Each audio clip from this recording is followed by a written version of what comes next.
어제는 대한민국을 수호하는 군인으로 복무하고 오늘은 대한민국 발전을 이끌어가는 이들, 바로 제대군인입니다. 전 국민의 27%, 성인 남성의 60%, 대한민국에는 1,360여만 명의 제대 군인이 있습니다. 리스펙 제대군인, 나라를 위한 헌신의 긍지와 자부심을 느낄 수 있도록 제대군인들을 예우하는 문화 확산 시급합니다. 제대군인의 원활한 사회복귀는 물론 국민 모두가 이들의 헌신에 감사하고 예우하는 문화를 확산시켜가는 보훈처의 노력을 들여다보겠습니다. 국방에 대한 모든 것, 국방 포커스!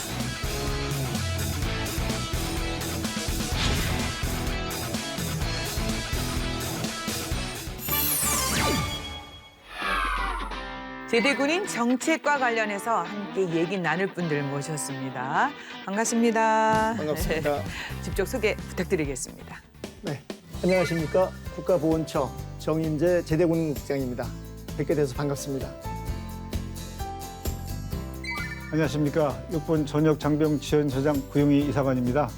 초대해 주셔서 감사합니다. 안녕하십니까. 제대군인의 취업 파트너 전역닷컴 최준영 대표입니다. 제대군인의 가장 큰 고민인 취업 진로를 해결하는 데 힘쓰고 있습니다. 예, 10월 초에 뜻깊은 제대군인 주간 행사가 열렸습니다. 자, 그럼 제대군인 이 용어에 대해서 아시는 분들 계시겠지만 또 생소하게 생각하시는 분들 계시니까 국장님, 제대군인 주간 이 어떤 의미로 개최가 되는 것인지 의미 좀 강조해 주시겠습니까? 네, 제대군인 주관을 하는 목적은 이제 세 가지로 우리가 크게 구분을 해볼 수가 있는데, 첫째는 제대군인들의 명예를 높여서 그분들이 자긍심을 가지고 사회에 적응하고 잘 복귀해서 안정적으로 정착할 수 있는 이런 의미를 또 담고 있고, 두 번째는 기업들에게 제대군인들이 가지고 있는 장점을 부각시켜서 제대군인들의 취업을 지원할 수 있는 장을 마련하는 의미도 있습니다. 하지만 무엇보다도 국민들이 제대군인들을 예우하고 감사하는 사회 문화를 만드는 데 가장 큰 의미가 있다고 하겠죠. 네. 그래서 2012년부터 매년 10월 둘째 주를 제대군인 주간으로 선정을 해서 행사를 개최해오고 있습니다. 네. 특히 이번 행사는 제대군인 지원에 관한 법률 개정 이후에 법정 기념 행사를 격상돼서 이제 행사가 개최되어서 더욱더 뜻깊었다 이런 말씀을 드리고 싶고요. 자, 그러면은 이번에는 이전보다 더 신경 쓰지 않았을까? 그죠? 예. 정성을 더 들였을 것 같습니다. 어땠습니까? 예. 네, 정성과 신경을 더 많이 썼죠. 네. 지금 윤주영 교수님께서 말씀하신 대로 올해는 작년에 법 개정을 통해서 제대군인 주간을 법적인 정부 기념 행사로 저희가 격상을 시켰습니다. 올해가 그 첫 번째 행사였는데요. 이 첫 번째 격상된 행사이니만큼 많은 의미를 우리가 담고 행사를 추진을 했습니다. 우선 첫 번째 10월 4일 날 첫 날에는 정부 기념 행사를 생중계로 진행을 해서 예. 전 국민들에게 홍보를 했고요. 슬로건을 리스펙 제대군인으로 이렇게 선정을 했는데, 거기에는 제대군인을 존중하자는 이러한 리스펙, 그다음에 제대군인들이 사회로 복귀하는 데 필요한 스펙을 재설계한다는 의미에서의 리스펙, 예. 이런 중의적인 의미를 담고 있습니다. 그리고 두 번째 날에는 우리 윤지영 교수님께서 참석을 하셨지만은 국회에서 여야 국회의원과 제대군인들로 구성된 단체죠. 제한군인회 국가보훈처가 공동으로 제대군인 정책 발전 세미나를 개최를 했는데, 그때 많은 국회의원분들이 직접 참석을 하셔서 축하 말씀을 해주시는 의미 있는 이러한 일도 있었습니다. 네. 또한 올해 가장 특기적인 사안은 그동안 제대군인을 많이 고용한 업체를 저희가 제대군인 고용 우수기업으로 선정을 해서 인증제를 시행을 해왔는데, 사실 그것은 법적 근거가 없이 저희들이 명예만 부여하는 이러한 형태였습니다. 그렇지만 올해 저희가 법적인 근거를 마련해서 제대군인 고용 우수 기업으로 선정된 업체에 대해서는 현판식과 함께 정부에서 제공하는 인센티브를 저희들이 부여하기로 결정을 해서 네. 지금 많은 그 정부 부처와 은행 등이 참가를 하고 있습니다. 네. 특히 이 올해는 방산업체인 LIG 넥슨 등 32개 업체가 고용 우수 기업으로 선정이 됐는데 국가보훈처장이 직접 기업을 방문을 해서 현판식을 부착하는 이런 행사도 진행을 했습니다. 네. 그 외에도 100여 개 기업이 참여를 한 온라인 부인 구직 만남의 날 행사, 또 많은 지자체와 군부대가 제대군인을 초청하거나 또는 할인하는 이벤트 네. 이러한 행사를 해서 제대군인에게 감사하는 이런 마음도 표출을 했는데요. 이 자리를 빌어서 제대군인 주간에 많은 협조와 참가를 해주신 분들께 깊은 감사를 드리고 앞으로도 많은 응원을 부탁드리겠습니다. 네. 이제 법정 기념 행사로 됐기 때문에 국장님 힘이 더 나시겠습니다. 네, 어깨가 많이 올라갔습니다. 네, 더더욱 많은 역할 해주시고요. 지난번에 이제 말씀해 주셨지만 국회에서 열린 기념 세미나에서도 좋은 의견 또 이렇게 해주십시오 하는 제안도 많았습니다. 여기 양 두 분도 계셨고 국장님은 당연히 오셨고요. 예, 저는 뭐 토론자를 참여를 했는데 정말 유난히 뜻깊은 행사였습니다. 네. 간단히 추가적으로 말씀을 드리면 사실 그 제대군인 정책과 관련된 확장성은 사회의 국민들이 어떻게 제대군인들을 인식하고 있느냐가 결정적인 관건이 되고 있거든요. 네. 그런 측면에서 올해는 그동안 사회적으로 많은 논의가 되어 왔던 의무복무자의 어떤 의무복무자들에 대한 지원 필요성과 예. 지원 방안에 대해서 전문가들을 모시고 논의하는 아주 뜻깊은 네. 그런 그 자리가 되었습니다.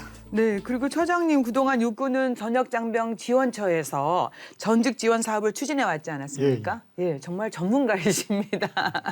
자, 우리 군의 전직 지원 사업 추진의 의미 그리고 또 이와 관련해서 강조해주고 싶은 말씀 부탁드리겠습니다. 예. 네. 이제 우리가 뭐라고 얘기하냐면 모든 군인은 전사하지 않으면 전역한다 하는 얘기를 합니다. 그러니까 군인 중에 전역 않는 사람 하나도 없습니다. 오랜 군 생활을 이제 하고 전역하고 나서 어차피 인생 2막을 이제 다시 살아야 되는 거예요.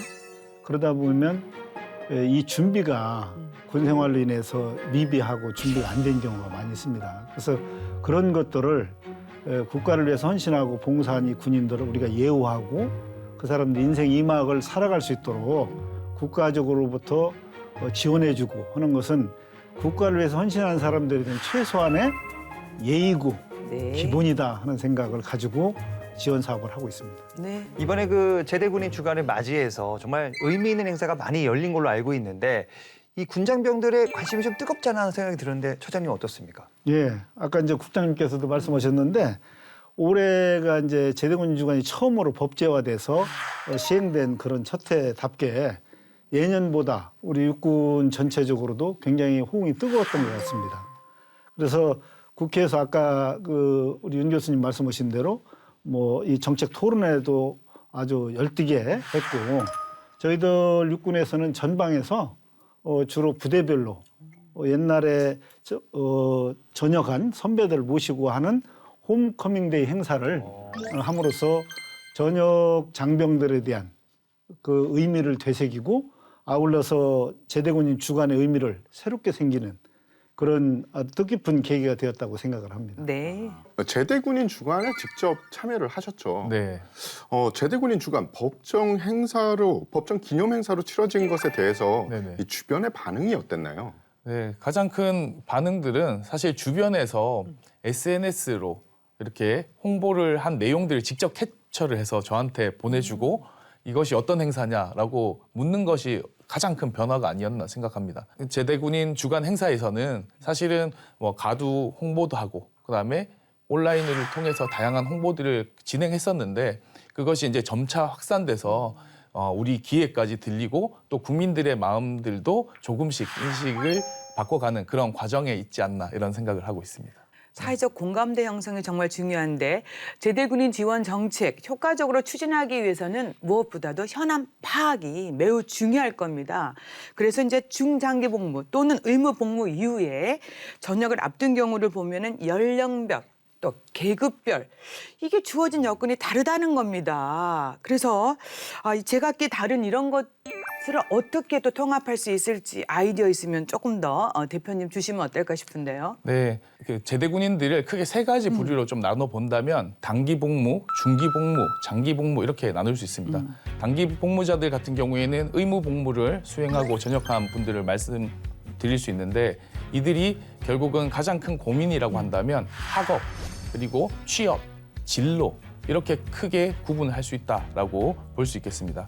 그다음에 또 중기 복무자 같은 경우에는 여기에 추가로 이제 결혼이라든지 그다음에 본인들의 앞으로의 사회생활의 유지라든지 이런 것들이 또 고민이 추가되겠고요. 네. 장기 복무자 같은 경우에는 앞서 이야기했던 것들에 추가해서 앞으로 어떻게 살 것인가, 인생 제2막을 어떻게 살 것인가에 대한 고민이 많습니다. 그래서 이런 부분들을 좀 적극적으로 해결해주고 지원해주는 것이 사실은 제대군인 지원의 핵심이 아닐까 이렇게 생각을 합니다. 예. 현재 제대군인 지원 정책 어떻게 지원하고 있는지 이 국장님 지원 내용하고 그리고 실적이 궁금합니다. 네. 실적을 여쭤보실 때마다 사실은 국장으로서 대단히 부담스럽고 어깨가 정말 무거워집니다. 제대군인 지원 정책은 크게 세 가지로 구분을 해볼 수가 있는데요. 취업은 제대군인들에게 가장 큰 복지죠. 네. 그래서 취업 지원을 위한 이러한 분야. 두 번째는 제대하고 나게 되면은 여러 가지 어려운 생활고를 많이 겪게 됩니다. 생활 안정 지원. 세 번째는 예우 분야 이렇게 세 가지로 크게 구분해 볼 수가 있는데 취업 지원과 관련돼서는 지금 방금 대표님께서 말씀하셨듯이 학업, 또 진로 이런 거와 연계돼서 저희들이 역량 개발 관련된 교육도 시켜드리고 또 전직 지원금도 저희들이 일부 드리고 있습니다. 생활 안정 지원 같은 경우에는 예를 들자면은 아파트 특별 분양, 그다음에 대부 이런 걸 통해서 생활 안정이 빨리 정착될 수 있도록 도움을 드리는 이런 방법이 있고요.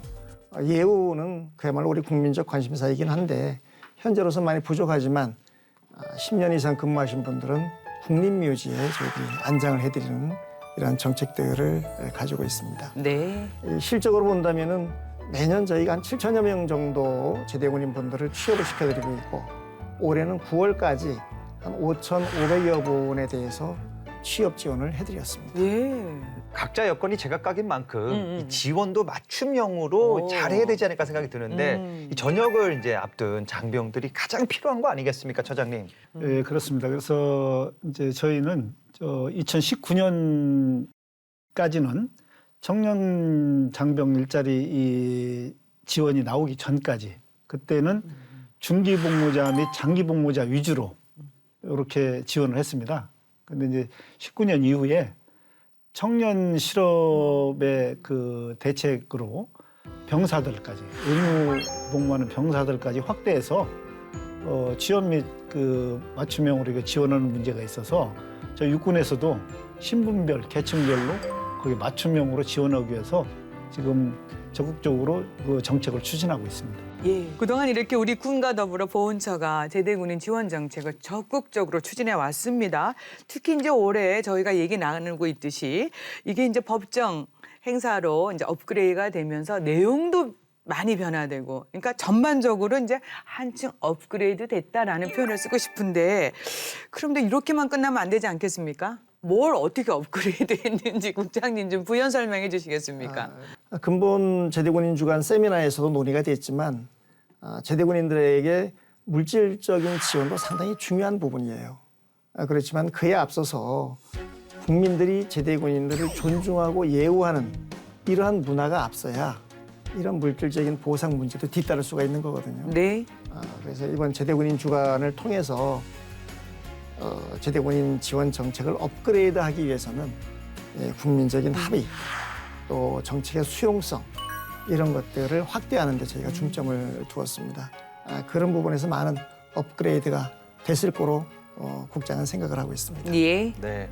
저는 정말 안타까운 게 이 재정의 한계 등으로 이 보훈 업무나 이 제대군인 지원 이 제한이 있다는 점입니다. 그리고 또 이제 우선순위를 매겨서 해야 된다는 현실. 아니 국가를 위해 헌신의 경중을 따져야 됩니까, 대표님? 이 제대군인 지원 좀 더 많이 좀 잘해야 된다고 생각하는데 어떻게 생각하십니까? 저도 황영진 선생님과 똑같은 생각을 예. 가지고 있습니다. 제대 군인의 지원에 대한 문제는 선택의 문제가 아니라 당연히 지원을 해야 된다라는 당연한 그런 논리로 생각을 하셔야 될 것 같고 또 특히 최근에 단기 복무자 그리고 의무 복무 대상자들에 대한 관심이 늘어나고 있기 때문에 이들에 대한 지원들도 좀 적극적으로 이루어져야 되지 않나 생각합니다. 예. 네. 예, 말씀하신 대로 제대군인 현황을 살펴보면 병사들하고 하사, 중사, 그리고 소위, 중위, 대위 등 대부분 의무 복무 이행자들인 점이 눈에 많이 띄는데요. 이에 따라서 의무 복무 제대군인에 대한 지원이 좀 절실한 것 같은데 최장님 어떻습니까? 예. 병사들이나 이제 단기 복무 간부들은 실질적으로 전역과 동시에 취업을 해야 되는 예비 취업자들입니다. 네. 구직해야 되는 사람들이기 때문에 이 사람들은 국가적으로 보면 지금 젊은이들 취업률이나 어렵지 않습니까? 똑같이 우리 군에서 전역하는 병사들이나 초급 간부들 똑같은 상황입니다.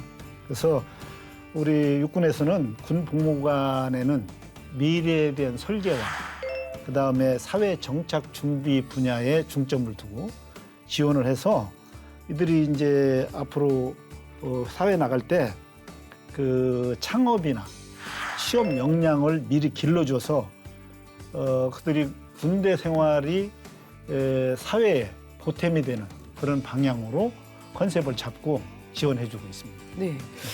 지금 뭐 사실 말씀은 해주셨지만 실제로 제대군인 지원 정책 그 내용에 들어가 보면은 좀 아쉽지만 뭐 중장기 복무 위주로 되어 있다 여전히. 그래서 의무 복무 또는 단기 복무자들에 대해서는 지금 언급해주신 내용 말고도 좀 시급하게 아주 급변이 필요하다 이런 얘기를 드리고 싶어요. 대표님 어떻습니까? MC 님께서 말씀하신 내용들을 충분히 동의하고 최근에 MZ세대 그런 특성들 그리고 인구 구조의 변화 이런 것들을 살펴봤을 때 의무 복무 등 단기 복무자들에 대한 다양한 그런 지원 정책들을 마련하고 이들을 적극적으로 지원해야 된다고 생각합니다. 네. 무엇보다 이제 전역 후 미래가 좀 보장이 되어 준다면 진짜 우리 장병들 군복무 정말 집중하고 더 열심히 할 수 있거든요. 청춘을 바쳐서 나라를 지켰지 않습니까?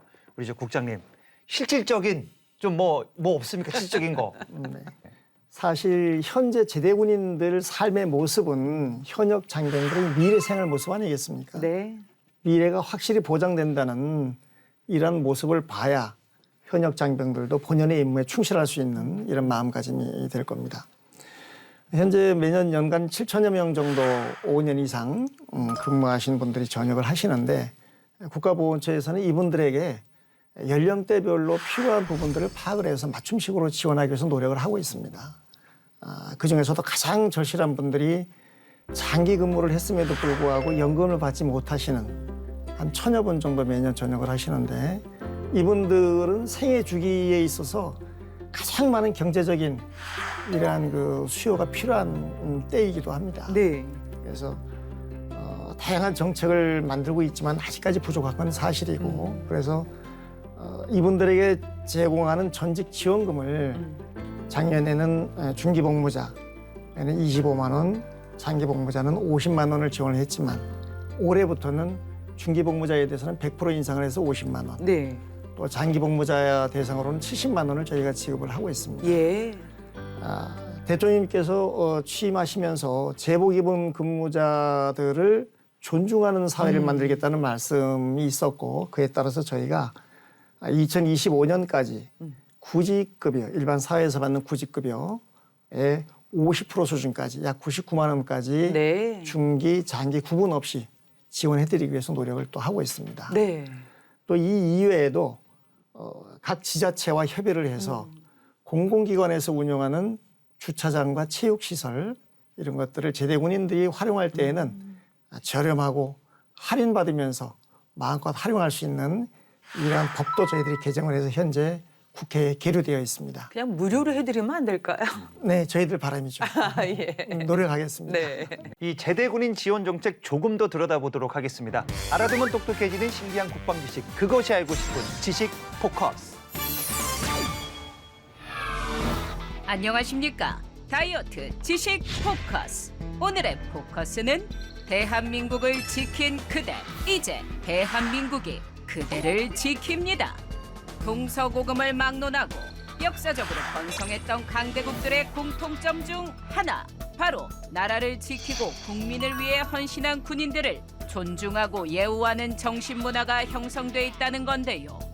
국가와 국민을 위해 희생한 제대군인에게 합당한 지원과 예우를 제공하는 것, 너무도 당연한 국가의 책무입니다. 이번에는 제대군인 중에서도 병역 의무 이행을 위해 20대 찬란한 청춘을 나라에 바친 대한민국의 자랑스러운 청년들. 의무복무 제대군인들을 위한 지원 방안. 현재 어떤 내용들이 논의되고 있는지 알아봤습니다.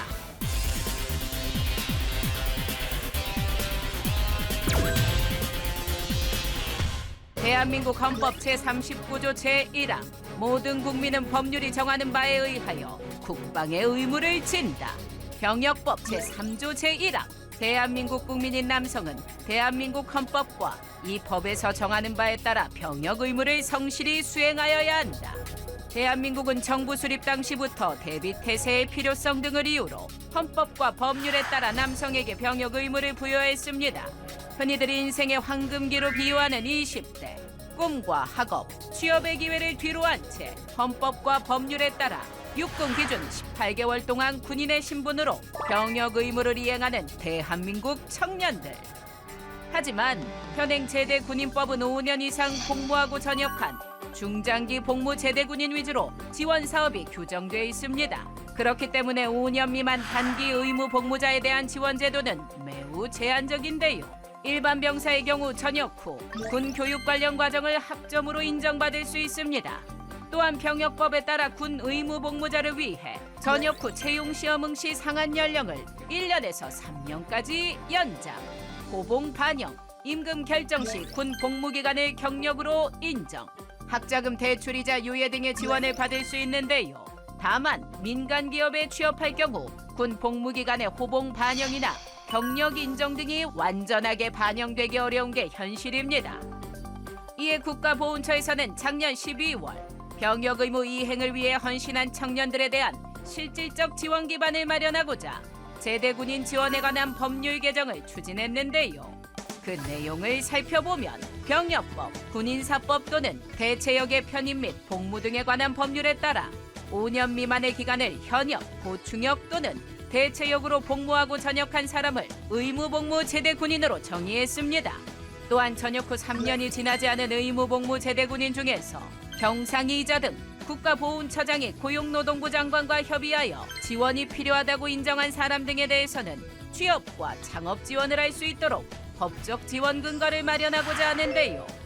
이 개정 법률안은 국가보훈의 영역에 의무복무 제대군인을 포함하게 되었다는 점에서 의미가 큽니다. 왜냐하면 그동안 제대군인 정책을 통해 혜택을 보는 대상은 중장기 복무 제대군인으로 전체 제대군인 약 1,300만 명 가운데 2%, 약 28만 명에 불과했기 때문입니다. 그런데 단기 복무 제대군인을 제대군인 정책 범주에 포함시키면 전체 제대군인의 98%인 단기 복무 장교와 부사관, 병사 출신 제대군인에 대한 종합적이고도 현실적인 지원 정책을 수립하여 시행할 수 있게 되는데요. 국가보훈처는 개정 법률안이 국회에서 잘 통과되어 추진할 수 있도록 올해도 여러 노력을 기울였습니다. 보훈은 국가의 책무이고 국민의 의무이며 국가안보의 초석이라고 해도 과언이 아닌데요.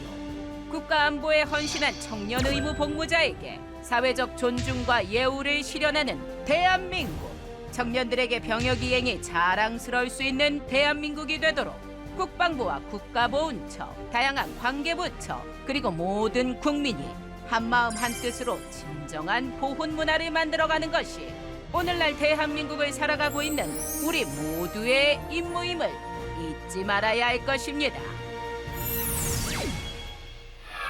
국가를 위한 헌신은 제대군인 모두가 한 것입니다. 그래서 이제 제대군인 모두가 존중받는 제대군인 지원 정책의 보편성 확립, 이게 정말 중요하지 않을까 싶습니다.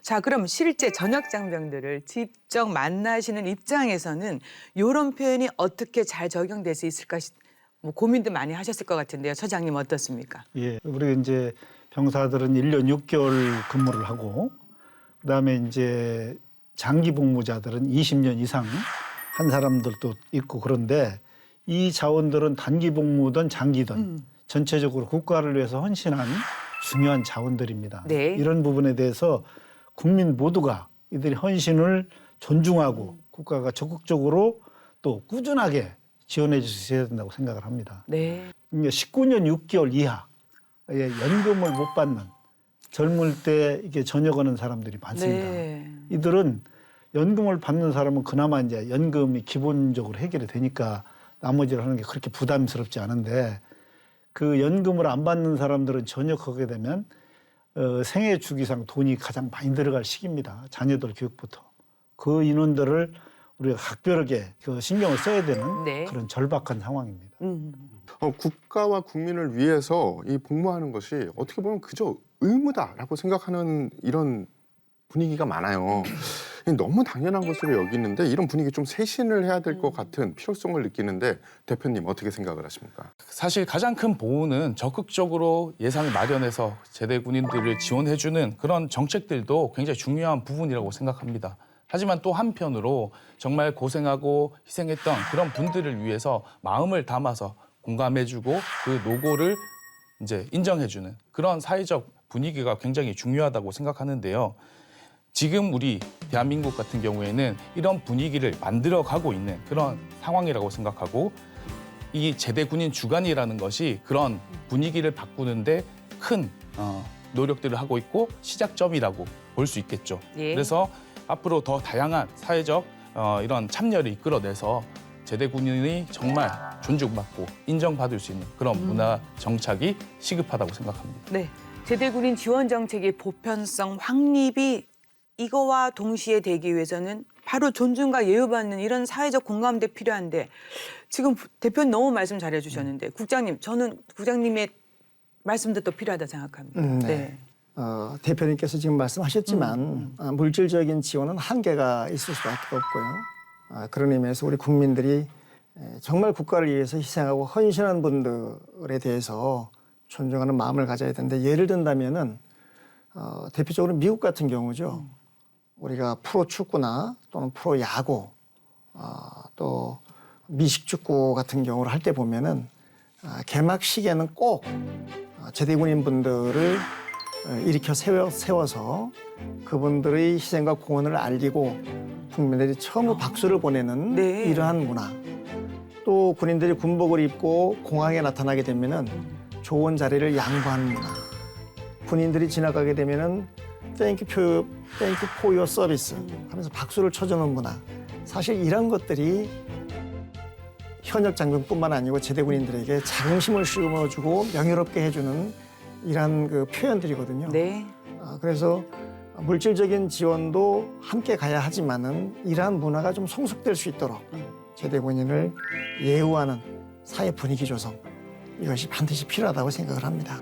이 제대군인 지원을 하고자 하면은 이런 말 하시는 분들이 있습니다. 이 국가보훈 대상자와 비교했을 때 이 제대군인 지원은 좀 낮게 받아야 된다.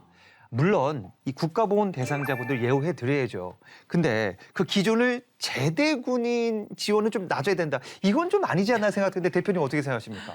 누구를 더 예우해야 되느냐라는 말은 사실 닭이 먼저냐 달걀이 먼저냐랑 같은 논리입니다.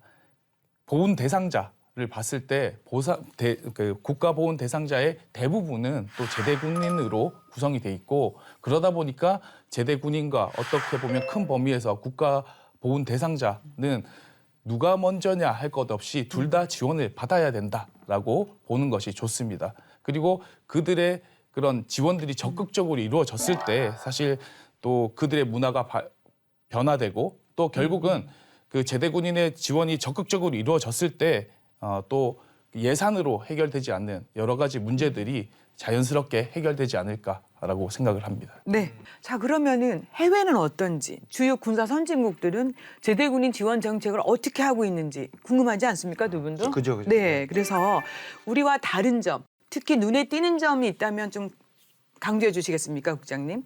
가장 선진국이죠, 미국.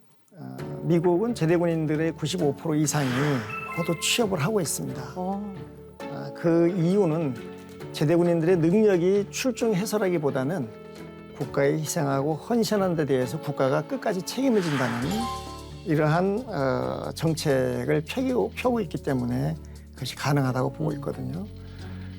미국도 우리 국가보훈처에 해당하는 제대 군인부를 운영을 하고 있는데요. 제대 군인부는 행정조직 중에서 미국 국방부 다음으로 큰 조직입니다. 예산도 많다면서요. 네, 그렇습니다. 약 30여만 명 정도가 근무를 하고 있으면서 제대 군인들 의료, 또 취업, 여러 가지 예우와 관련된 이런 정책들을 만들고 있는데 이거에 대해서 미국 국민들이 모두 적극적으로 응원을 하고 있습니다. 예를 든다면은 미국 제대 군인부에서 예산을 국회에 제출하게 되면은 가장 우선적으로 처리하는 이런 관례가 있고요. 네. 금방 말씀드렸듯이 국방부 다음으로 큰 조직이라고 말씀을 드렸는데 거기에 근무하고 있는 직원들도 어느 부서에 근무하는 직원들 이상으로 자부심을 느끼고 근무를 하고 있습니다. 지금 우리 정부에서도 국가보훈처를 국가보훈부로 승격시키겠다는 이러한 기조를 가지고 정책을 발표를 했는데 우리도 국가보훈부로 승격이 되게 되면은 국무위원 자격을 획득하게 되고 예. 국가보훈부로서 펼칠 수 있는 여러 가지 정책 또 확장성 이런 것들이 보장되기 때문에 우리도 보훈부로 갈 필요가 있겠다 이런 걸 말씀을 좀 드리고 싶습니다. 네. 저는 아쉬운 것이요. 나라를 위해서 특별한 공을 세운 이 사람들의 경우는 우리도 이 미국이나 선진국처럼 국가적인 영웅으로 더 존중을 해줬으면 그렇죠. 하고요. 네. 또 제대 군인의 헌신에 대해서도 국가적으로 좀 감사하는 마음을 많이 가졌으면 좋겠는데 이 최 대표님, 이런 문화를 어떻게 장착을 시킬 수 있을까요? 일단은 제가 그 제대 군인 그리고 또 군인에 대한 예우에서 최근 가장 기억에 남는 장면이 우크라이나 그 전쟁에서 그 시신 응구 차량 군인이 이제 이렇게 응구되는 그런 상황 속에서 모두 시민들이 차에서 내려서 무릎을 꿇고 그 시신 응구 차량을 바라보는 그런 장면이 가장 기억에 남습니다. 네. 그리고 국장님께서 말씀을 주셨지만 미국의 다양한 사례들 이런 것들을 보면 사실은 미군 자체가 전 그 세계에서 전쟁을 또 수행하고 있는 그런 국가로서 군인들이 뭔가 어떤 역할을 하고 있다라는 것을 보여주는 그런 국가에서는 정말 그 군인에 대한 예우나 대우가 다르다고 생각합니다. 그래서 이런 제대 군인 주간이나 이런 다양한 행사들을 통해서 그들에 대해서 다시 한번 기억하고 또 그들이 없었을 때 우리가 어떻게 될까라는 것을 한번 또 상기시켜주는 그런 다양한 그런 내용들, 정책들을 만들어준다면 또 많은 변화가 있지 않을까 이런 생각을 해봅니다. 네. 저는 그 제대군인 지원 정책, 이 지원, 이 이름을 좀 바꿔야 되지 않을까 생각이 듭니다. 제 이름인데. 죄송합니다. 네. 이름은 좋은데 뭔가 네. 지원받는 느낌보다는 예. 네, 제대군인 뭐 존중 정책, 뭐 제대군인 감사 정책, 오케이. 뭐 제대군인 묻고 따지지도 않고 받는 정책. 예, 좋습니다. 뭐 이렇게 당연하게 좀 해야 되는데 이런 분위기를 좀 만들어 준다면 사실상 이 군장병들이 정말 더 열심히 복무할 것 같은데 어떻습니까? 제대군인은 우리 국가와 국민을 위해서 자기를 희생한 그런 사람들입니다. 어떤 한 그 개인이 젊음을 바쳐서 국가를 위해서 희생한 이런 사람들은 신분과 계급과 이런 걸 모든 걸 초월해서 우리 사회가 그들의 노고와 헌신을 인정해주고 이것을 받들어 준다면 그 현역에 근무하는 앞으로도 할 사람들 이런 사람들이 희망을 가지고 내가 정말로 국가를 위해서 제대로 해야 되겠구나 하는 그런 분위기 확산이 되지 않을까 이런 생각을 좀 해봅니다. 네. 자, 그럼 우리 정부가 국가 안보에 헌신한 청년 의무 복무자에 대한 사회적 존중과 예우가 필요하다고 얘기하는데 구체적으로 그러면 어떤 일을 좀 하고 계시는지요, 국장님? 네, 사실 방금 이제 우리 대표께서도 미국의 사례를 말씀하셨는데 미국은 현역으로 입대해서 90일 이상만 근무하게 되면은 금방 말씀하신 예우와 지원을 받을 수가 있습니다. 90일 이상. 그렇죠. 사실 우리가 미국과 수평적인 비교를 하기에는 여러 가지 여건상 문제는 좀 있습니다. 그렇지만 우리가 미국의 좋은 제도는 우리가 따서 또 벤치마킹할 필요가 있는데요. 특히 의무복무자와 관련된 문제입니다. 그래서 우리 국가보훈처뿐만이 아니고 범정부적으로 노력하고 있는 이러한 사안이 되겠습니다. 이 노력하고 있는 사안 중에서 가장 핵심은 의무 복무자에 대한 우대 제도 도입이죠.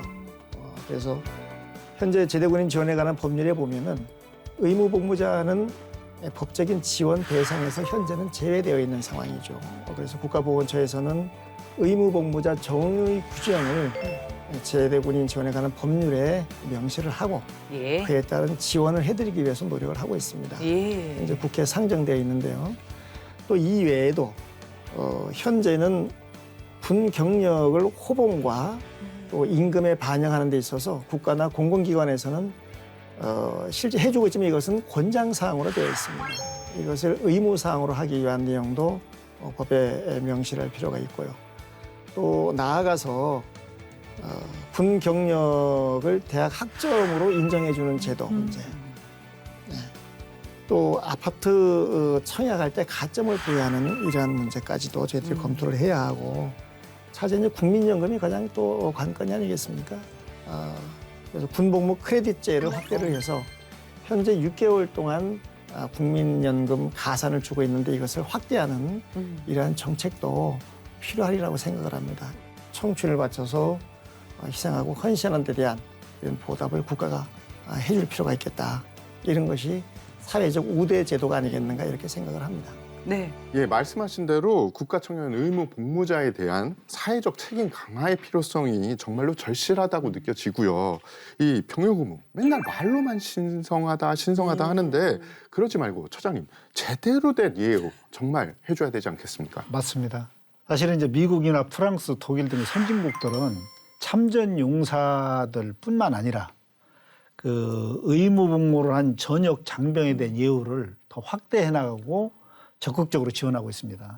이런 지원하는 그 분야를 얼마를 하고 뭘 하는 것도 참 중요하지만 이 사람들이 당연히 존중받아야 되고 우리가 존중해야 될 대상이고 같이 기억해 줘야 되는 사람들이다 하는 사회적 분위기와 이런 분위기 확산이 무엇보다도 중요하다고 생각을 합니다. 네. 이 시대 변화에 맞춰 이제 지원 이렇게 해야 되고 그리고 가장 중요한 게 온라인에 친화적인 MZ 세대 이 특성도 고려해서 정책을 좀 추진해야 되지 않을까 생각이 드는데요, 대표님. 네, 최근에 인구 구조가 굉장히 가파르게 바뀌고 있는데 그중에 우리가 좀 주목을 해봐야 되는 것이 바로 생산 가능 인구입니다.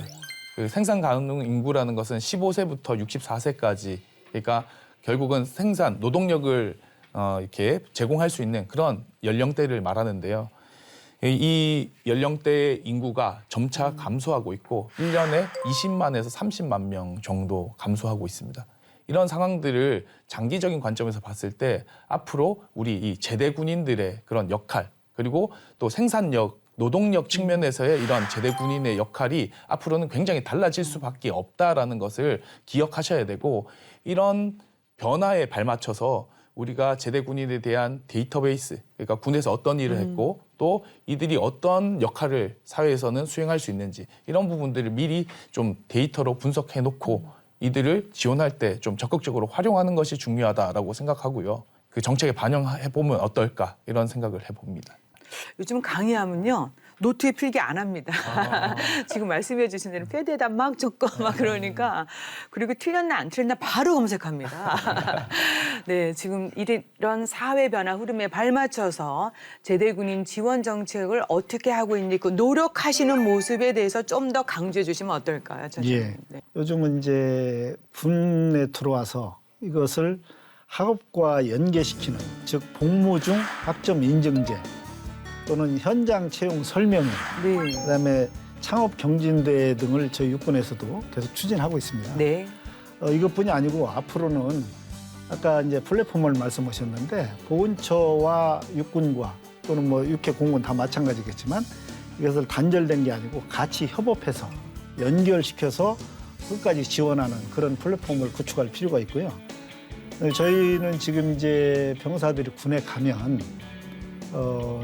이등병 때부터 제대할 때까지 이 사람들에 대한 앞으로 진로와 취업을 설계해주고 상담해주는 생애 설계 상담사가 필요하겠다. 네. 이런 측면에서 그거를 앞으로 편제에 반영하려고 지금 하고 있고 그다음에 군 복무 중에 인턴십 활동을 해서 본인의 방향과 진로, 적성을 미리 찾아갈 수 있도록 네. 해주는 거. 그다음에 이제 육군 스마트 전역 장병 지원 센터라는 걸 만들어서 사실 보훈처에서 더 큰 그림을 그리는데 네. 거기와 연계를 해서 이것이 군 생활과 전역해서의 그런 것을 지원하는 설립 센터를 만들어서 예. 하려고 추가적인 정책 과제로 지금 발전시키고 있습니다. 아, 그 센터는 정말 시급하고 필요한 것 같습니다. 예, 정말 많은 노력 그리고 또 계획이 있습니다. 자, 그러면 이제 제대군인 지원에 관한 법률 개정 이후에 이렇게 이제 제대군인 주간 법정 기념 행사가 제대로 되고 있고 또 이것이 파급 효과가 이제 커질 것으로 저는 생각합니다. 앞으로 달라진 모습도 기대해 보고요.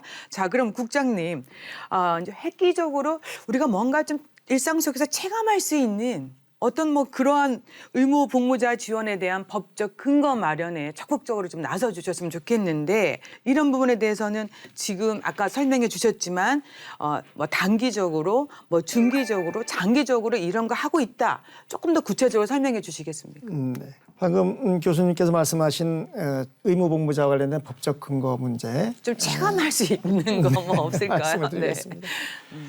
사실 그동안 국가보훈처에서는 제대한 분들에 대해서 지원하는 정책을 수없이 많이 만들어냈지만 그 대상은 5년 이상 근무하신 중장기 복무 제대군인에만 국한이 되었거든요. 이제는 시대적으로 정말 자기의 어떤 그 가장 열정적인 그런 시기를 국가를 위해서 희생하고 헌신했던 이런 분들에 대한 어떤 그 국가의 보상이라든가 또는 국민적인 관심 이런 것들이 필요한 시기가 됐습니다.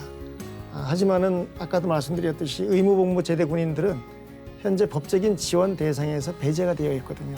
가장 시급한 것은 이분들을 제대군인 지원에 관한 법률에 명시를 해서 예. 지원 대상에 포함시키는 것이 가장 시급한 일입니다. 네. 그래서 국가보훈처에서는 작년에 의무복무 제대군인 정의 조항을 신설을 해서 저희가 이제 국회에 제출을 해놓은 상태고 올해 안에 되면 정말 좋은데요. 아마 네. 이번 국회에서 좀 통과가 되지 않을까. 네. 국회의원들께서도 네. 많은 관심을 표명을 해주고 계십니다. 예. 이 조항이 신설되게 되면 앞으로 이 조항을 근거로 해서 네. 우선적으로는 군에서 근무하시다가 부상을 당하셨지만 국가유공자로 등록되지 못하신 이런 분들 우리가 경상이자라고 부르는데 이런 경상이자분들 또 모범용사 또 군에 들어올 때 취업 특기병으로 들어오는 이제 병사들도 계시거든요. 네. 이런 분들은 사실 전역 이후에 바로 취업을 해야 하는 이런 문제에 봉착하게 되는데 그런 분들에 대해서는 방금 말씀드린 제대군인 지원센터에서 체계적으로 컨설팅도 해드리고 또 기업과 연계시켜서 일자리도 구해드리는 이러한 정책을 저희들이 만들어 나갈 예정입니다. 또 방금 국회의원들께서도 많은 관심이 필요하다고 말씀하셨는데 많은 의원님들께서 의무복무자들에 관련된 취업이라든가 또 지원 문제에 대해서 이제 입법 발의를 많이 해놓으신 상태입니다. 네. 제 바람도 올해 안에 이것이 다 통과가 돼서 실질적인 지원이 이루어졌으면 좋겠습니다. 정말 반가운 소식입니다. 이제 뭐 BTS도 뭐 군에 간다고 하지 않습니까? 이런 것들이 다 존중받고 예우받는 어떤 사회문화 확산에 기여할 수 있을 것이라고 생각하고요. 처장님, 실제 전역하는 장병들이 가장 바라는 거 취업일까요? 무엇일까요? 네. 조금 더 말씀해 주세요. 사실은 이제 그동안은 병사들이 이제 두 분도 군대 갔다 오셨지만 군대 생활이 사회하고의 단절로 인식됩니다. 네. 군 복무가 학업과 경력의 단절이 아니라 미래를 위한 발돋움 또는 이 투자 이런 시기가 돼야 된다. 예. 이런 측면에서 저희 군에서도 예를 들면 입대 시부터 아까도 말씀드린 인생 설계, 생애 네. 설계를 해서 컨설팅을 해주고 그다음에 미래에 대한 비전 이런 걸 자기 그 삶에 대해서 세우고 그다음에 군 복무관 학점으로 인정받고 예. 그다음에 또 이제 대학을 안 나온 친구들은 검정고시를 통해서 어. 자격을 받고 네. 또 군 복무 기간에 취업 역량을 기르기 위해서 국가 자격증 이런 걸 취득하고 이런 역량을 강화하고 하는 그런 시기로 잡아야 된다 하는 부분하고 그런 걸 위해서 저희 육군에서는 창업 경진대회 또 취업 박람회 이런 것들을 통해서 사회에 나갈 때 꼭 필요한 스펙을 갖춰서 장병들이 눈높이에 맞춰서 지원이 될 수 있도록 지속적으로 해줬으면 좋겠다 이런 의견들을 저희가 많이 접하고 예. 육군에서도 그 방향으로 지금 정책 추진을 해나가고 있습니다. 네, 보훈처가 이제 보훈부로 이제 격상이 이제 실천되면은 예산 확보가 좀 더 보완되지 않을까 싶습니다. 예, 이렇게 이제 제대군을 위한 존중과 예우받는 또 이것이 실현되는 대한민국을 만들기 위해서 조언과 다짐 말씀 마지막으로 듣겠습니다. 대표님 먼저 해주시죠. 저는 정말 현장에서 수요를 찾아내고 또 제대 군인의 그런 힘든 부분을 직접 같이 교류를 하는 그런 위치에 있다라고 생각합니다. 그래서 정말 아이디어를 열심히 내고 또 많이 제공해서 정말 좋은 정책과 그런 또 실제적인 지원들이 이루어질 수 있도록 노력하겠습니다. 예, 처장님. 예. 앞에서도 말씀드렸듯이 사실은 국가를 위해서 헌신하고 전문을 바친 제대군인들이 부끄럽지 않고 정말로 당당하게 쓸 수 있는 사회적 분위기와 토양 이런 문화가 형성되고 그런 문화가 발전되는 것이 가장 중요하다고 생각을 합니다. 네, 좋습니다. 너무 감동적인 말씀 해주셨고요. 국장님 마무리 말씀 부탁드립니다. 네. 대통령님께서 우리 보훈처장으로부터 업무 보고를 받으시면서 국방과 보훈은 동전의 양면이다라는 말씀을 하셨습니다. 이것은 국가 유지를 위해서는 물리적인 힘과 또 정신적인 가치를 같이 공유해야만 자유민주주의 국가로 더욱 번영 발전해 나갈 수 있다는 취지로 말씀하셨는데요. 물리적인 힘은 국방부에서 만들어내는 이러한 가치죠. 방금 제가 말씀드린 정신적인 가치, 국가 정체성과 관련된 이러한 부분은 우리 보훈의 중심이라고 할 수가 있겠습니다. 정말 제대군인들은 국가의 모든 것을 바치고 목숨도 국가에 바친 이러한 상황에서 근무를 하게 되죠. 그러다가 본인이 원치 않는 시기에 전역을 할 수밖에 없는 이런 상황이고 방금 처장께서도 말씀하셨지만은 사회와 괴리된 어떤 그 문화적인 이러한 측면 또 생활 이런 것들로 인해서 많은 어려움과 고통을 받고 있습니다. 이러한 분들이 사회에 나왔을 때 정말 걱정하지 않고 잘 정착하고 안정적으로 생활해 나갈 수 있도록 만들어드리는 것, 또 국민들이 이분들을 존중하고 예우하는 것, 이러한 것들이 방금 말씀드린 국방과 보호는 동전의 양면이다라는 이러한 말씀에 부응하는 이러한 정책이 아닌가 싶습니다. 네. 튼튼한 국방력은 보훈에서부터 나온다. 이러한 말씀을 끝으로 드리고 싶습니다. 네. 보훈 의식 확산, 바로 국민 통합의 또 지름길이 아닐까 싶습니다. 지속 가능한 또 실천 가능한 또 제대군인 지원 정책 응원드리고요.